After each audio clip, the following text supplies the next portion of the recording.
అసలు ఆ జిల్లా కాంగ్రెస్లో అంతా గద్దరగోళం, నేతల మధ్య విభేదాలు, పదవుల పంపకంలో ఎవరికి వారే యమునా తీరే అన్నట్టుగా వ్యవహారం.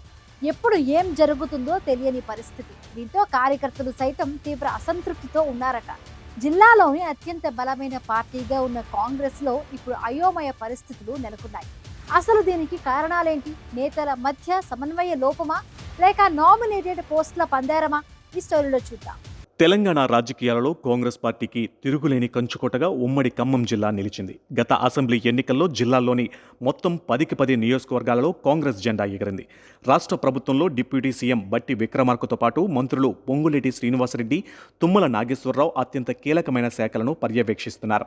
కేంద్ర స్థాయిలో ఎంపీ రేణుకా చౌదరి సైతం బలమైన గొంతుకగా ఉన్నారు. అయితే ప్రభుత్వం ఏర్పడి అధికారంలో ఉన్నప్పటికీ జిల్లా కాంగ్రెస్లో మాత్రం సంతోషం కంటే తీవ్రమైన అంతర్గత అసంతృప్తి, గందరగోళమై ఎక్కువగా కనిపిస్తుందని రాజకీయ వర్గాలలో చర్చ నడుస్తుంది. నేతల మధ్య సమన్వయం లోపించడం, క్షేత్రస్థాయి కార్యకర్తలకు ఎవరి వద్దకు వెళ్లాలో తెలియని పరిస్థితులు ఏర్పడడం పార్టీ శ్రేణులను కలవరపెడుతుంది.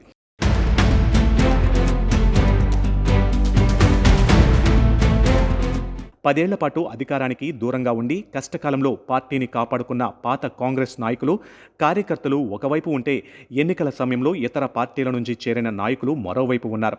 జిల్లాలో ప్రస్తుతం స్పష్టంగా 4 ప్రధాన వర్గాలు కనిపిస్తున్నాయి.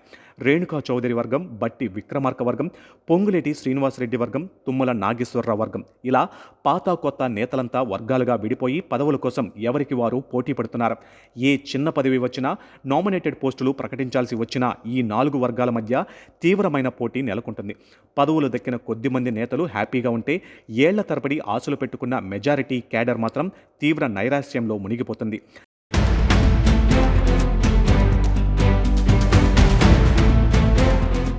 రాష్ట్ర స్థాయి కార్పొరేషన్ చైర్మన్ పదవుల నుంచి మొదలుకొని జిల్లా, మండల స్థాయి నామినేటెడ్ పోస్టులు, మార్కెట్ కమిటీలు, దేవాలయ కమిటీల వరకు పదవుల పంపకం పెద్ద ప్రహసనంగా మారింది.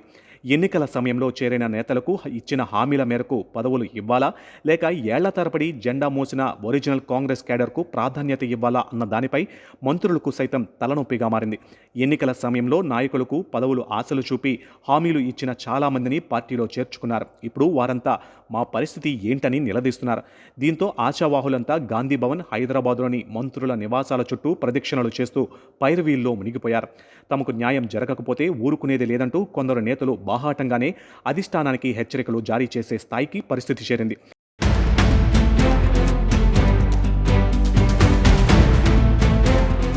ఎవరికి వారు పదవుల కోసం పోటీ పడుతూ ఉండడంతో జిల్లాల్లో ఉన్న మంత్రులకు, పార్టీ పెద్దలకు ఖమ్మం పెద్ద సమస్యగా మారింది. రాబోయే రోజుల్లో జరగనున్న స్థానిక సంస్థల సమరం, ఖమ్మం మున్సిపల్ కార్పొరేషన్ ఎన్నికలను దృష్టిలో పెట్టుకుంటే ఈ పదవుల పంచాయతీ పార్టీపై తీవ్ర ప్రభావం చూపే ప్రమాదం ఉందని సీనియర్లు హెచ్చరిస్తున్నారు. స్థానిక కేడర్ అసంతృప్తితో ఉంటే ఎన్నికల్లో పార్టీ యంత్రాంగం సరిగ్గా పనిచేయకపోవచ్చన్న ఆందోళన వ్యక్తమవుతుంది. కాంగ్రెస్లో అలకలు, అసమ్మతి సహజమే అయినప్పటికీ క్లీన్ స్వీప్ చేసిన జిల్లాల్లోనే ఇలాంటి కుంపట్లు కొనసాగితే పార్టీకి నష్టం తప్పదని నేతలు చెబుతున్నారు. మరి అధిష్టానం ఈ 4 వర్గాలను ఎలా సమన్వయం చేసి నామినేటెడ్ పదవుల చిక్కుముడిని విప్పుతుందో చూడాలి. మొత్తానికి తిరుగులేని మెజారిటీతో అధికారంలో ఉన్న ఖమ్మం కాంగ్రెస్లో రాజుకున్న ఈ పదవుల పంపకాల పంచాయతీ గాంధీ భవన్లో పెద్ద చర్చకు దారితీసింది. మరి మంత్రుల మధ్య ఉన్న వర్గ విభేదాలను అధిగమించి అధిష్టానం కేడర్కు ఎలా న్యాయం చేస్తుందో వేచి చూడాలి.